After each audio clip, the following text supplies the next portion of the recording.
औरत का फैसला। नैतिक मूल्यों से ये कहानी भले ही आपको इंसाफ करती ना दिखे, लेकिन जिम्मेदारियों की नजर से देखेंगे तो शायद कुछ समझ में आए। ये क्या है बहू, सुबह से घर का काम करती रहती है, फिर ऑफिस जाती है और बच्चों में लगी रहती है। अरे ऑफिस क्यों नहीं छोड़ देती, या फिर घर के लिए कोई नौकरानी रख ले। कैसी बात कर रही है माँ? जानती तो है ना अभी इनके ऊपर कितना लोन है। थोड़ा ही सही मदद कर देती हूँ तो अच्छा लगता है, और अभी उनको मेरे पैसे की जरूरत भी तो है। सुधा चंदर को बचपन से प्यार करती थी। एक ही मोहल्ले में खेल कूद कर बड़े हुए दोनों। जहाँ सुधा संपन्न परिवार से थी तो वहीं चंदर का परिवार आर्थिक परेशानियों से जूझता ही रहा। लेकिन सुधा की जिद के आगे किसी की नहीं चली। सुधा, कल ऑफिस जल्दी जाना है और 2 दिन के लिए गुजरात ऑफिस के काम से भी जाना होगा। अरे कैसी बात कर रहा है बेटा, बहू को अगले महीने बच्चा होने वाला है, इस वक्त तो उसके साथ रहे। अरे कोई बात नहीं ना माँ, उनको जरूरी काम होगा, वरना मेरा चंदर ऐसे वक्त में मुझे छोड़कर कभी नहीं जाता। चंदर सुबह घर से निकलता तो आधी रात को घर में घुसता, वो भी शराब के नशे में। चंदर की माँ उसे खूब समझाती। अरे माँ, देख रही हो ना कितना कर्जा है सर पर, काम करना पड़ता है। दिन रात काम नहीं करूँगा तो घर कैसे चलेगा। अरे लेकिन बहू को भी तो देख लिया कर, इस हालत में भी घर का बाहर का सारा काम करती है। चंदर तो जैसे माँ की बात सुनकर भी अनसुना कर देता है। ऑफिस के बाद चंदर का फोन माँ के पास आता है। माँ, वो ऑफिस के काम से आज रात के लिए पास के शहर के ऑफिस जाना पड़ रहा है, कल सुबह आ जाऊंगा।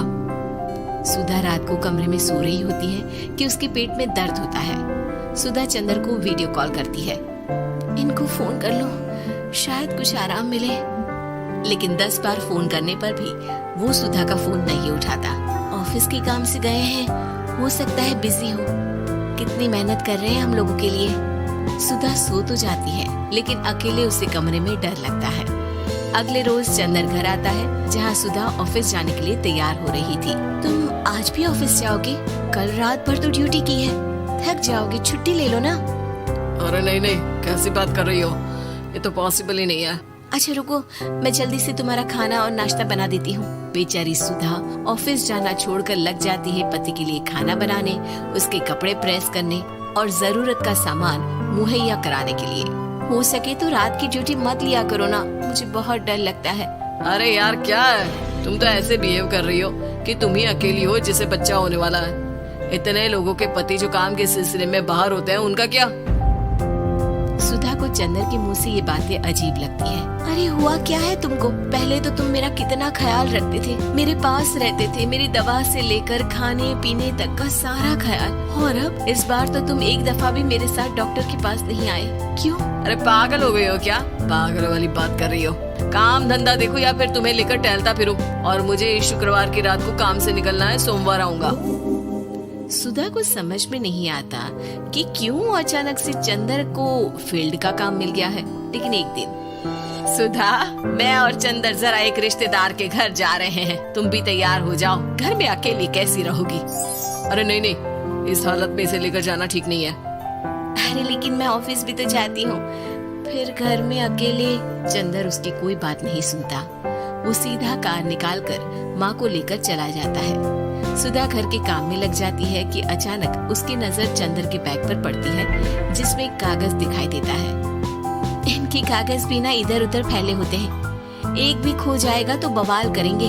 लेकिन जैसे ही सुधा वो कागज खोल कर देखती है तो वो सदमे में आ जाती है। दरअसल वो कागज नहीं, बल्कि चंदर और उसके ऑफिस में काम करने वाली लड़की चांदनी की गोवा की टिकट होती है। सुधा चंदर के बैग को खोलकर देखती है तो उसे होटल के बिल से लेकर महंगे गिफ्ट्स और दूसरे शहरों के टिकट मिलते हैं। सुधा को समझते देर नहीं लगती कि उसका पति किसी और लड़की के साथ है।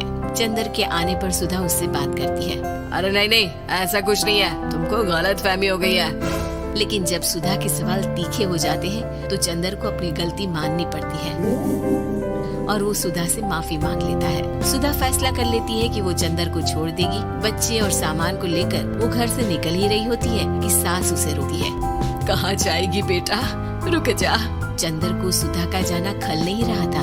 वो झूठे मुंह भी उसे रोकने की कोशिश ही नहीं कर रहा था। सुधा चंदर को देखती है और मायके चली जाती है।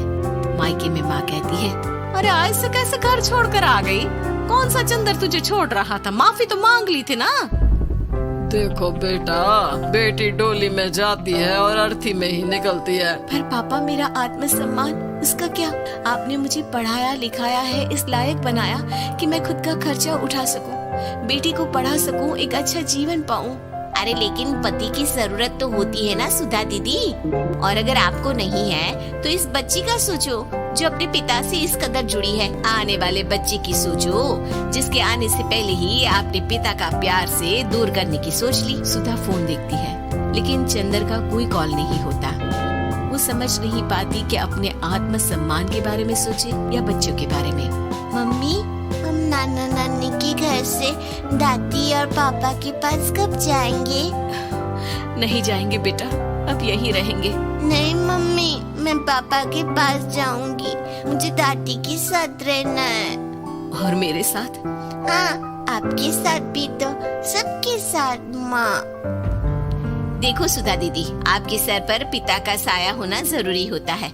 अपने घमंड के लिए पिता और बेटी को अलग मत करो। सुधा अब सामान उठाकर अपने ससुराल जाने लगती है, लेकिन मन में सवाल रह जाता है कि जिसे दुनिया घमंड समझ रही है वो उसका आत्मसम्मान था। चंदन ने माफी जरूर मांग ली, लेकिन कभी ये एहसास नहीं दिलाया कि वो सिर्फ उसी का है।